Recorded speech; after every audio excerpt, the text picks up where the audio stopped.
এনসিপির যুগ্ম মুখ্য সমন্বয়ক হানিফ পদত্যাগ করেছেন, ফিরে গেছেন তার পূর্বের দল গণ অধিকার পরিষদে, যেখানে তিনি বর্তমানে উচ্চতর পরিষদের সদস্য এবং গণমাধ্যম সমন্বয়ক হিসেবে কাজ করছেন।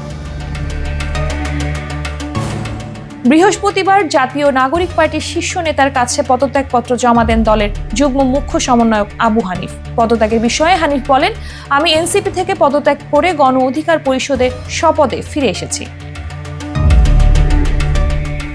এদিকে গণ অধিকার পরিষদের মুখপাত্র ফারুক হাসান আবু হানিফকে স্বাগত জানিয়ে বলেছেন, যারা গণ অধিকার পরিষদের সাথে হৃদয়ে আছেন তারা কখনোই এই দল থেকে আলাদা হতে পারবেন না।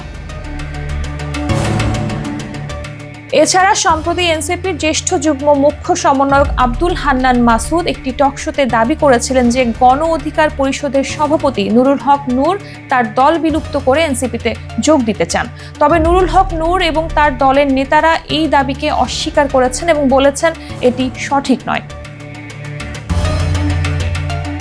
এসব পদক্ষেপে আপাতদৃষ্টিতে মনে করা হচ্ছে এনসিপি এবং গণ অধিকার পরিষদের মধ্যে বিভিন্ন ধরনের রাজনৈতিক চাপ তৈরি হচ্ছে।